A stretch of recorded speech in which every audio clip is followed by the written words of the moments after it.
Okay, so it's St. Patrick's Day is coming up on Wednesday. So I thought I would do something Irish.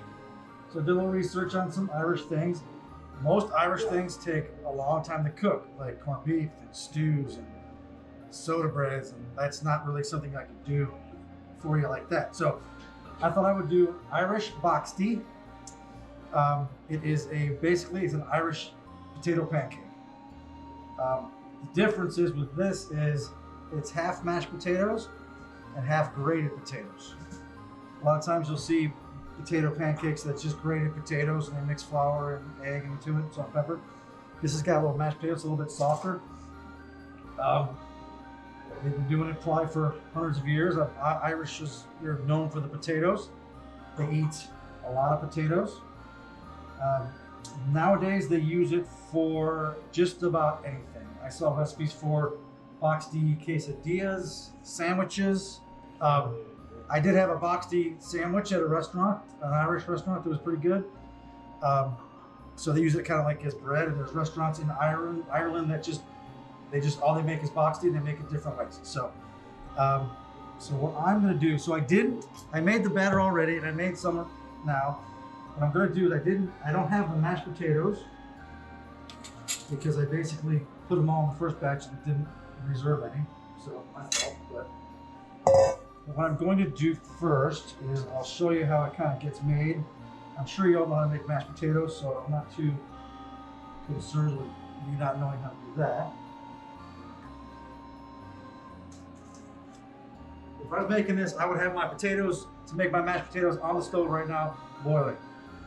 And all that was is I took the mashed potato, I boiled them until they're tender. I drained them off. I whipped them up with some half and half and some butter and some salt and pepper, just like mashed potatoes. This is probably a really good thing to do if you have mashed potatoes left over in the fridge after dinner and you don't know what to do with it the next day. You can do this. These are for breakfast too. A lot of times with poached eggs or with bacon, sausage. So I'm going to grate the potatoes. So I have a little box grater. I'm going to use the big one.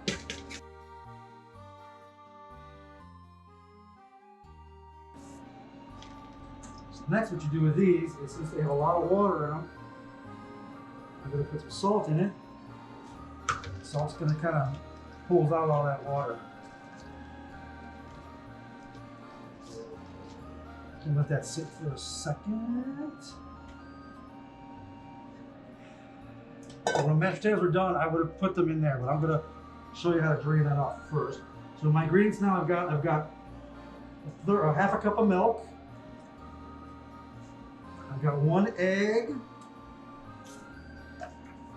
1/3 cup of flour, all-purpose flour, and then 1 or half teaspoon of baking powder. And then some more salt. Get that together so it's nice and smooth.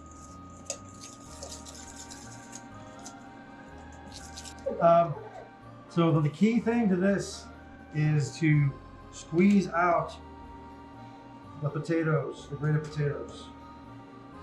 I'm going to take these potatoes, put one as napkin.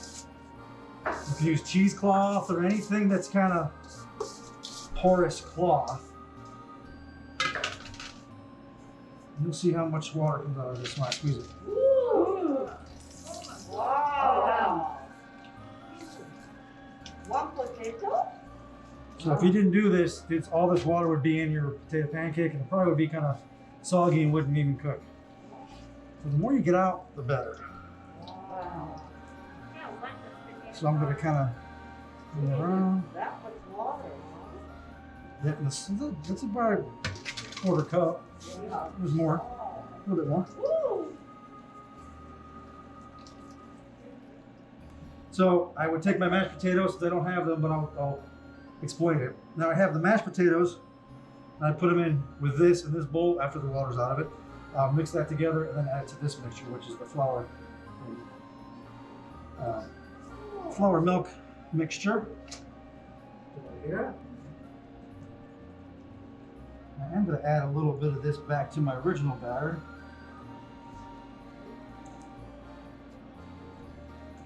Now, if you were making regular potato pancakes, this would probably work. You could probably make them with this, just like this. All right, so that's mixed together. And this is what the batter is. Now, So I made this earlier, and you can see it's starting to turn a little bit different color because the potatoes will oxidize. I'm gonna put a little bit in here of this because I kind of felt like when I made it the first time, it was a little, could have used a little bit more of the grated potato anyways, so I'll mix some in.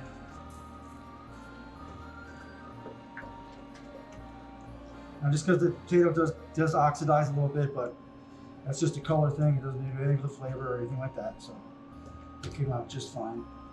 So I'm gonna turn this up a notch. So these you can make as big or small as you like. Cast iron skillet works really well because it's non-stick. Cast iron's good because it's very even cooking. It's gonna smoke a little bit. I'm gonna put this on here, then I'm gonna wipe it down a little bit first.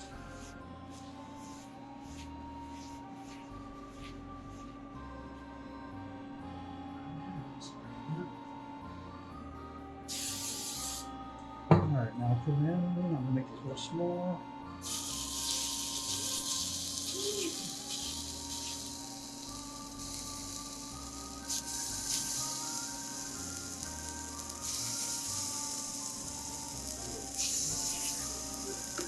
All right.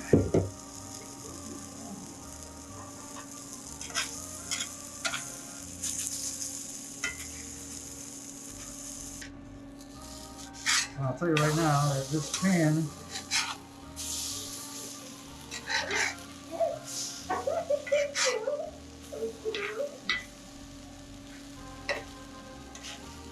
was a little bit too hot because I had nothing in it. When you make them, keep making them, taking them out, keep it, the pan gets a nice even temperature, cools down. This had heated up considerably. So now I think it's okay now. I thought so.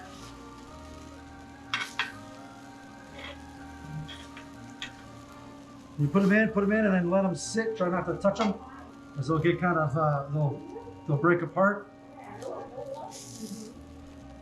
About 2 to 3 minutes on the first side, and then I'll flip them. The wine is Chateau Saint Michel. It's a Riesling.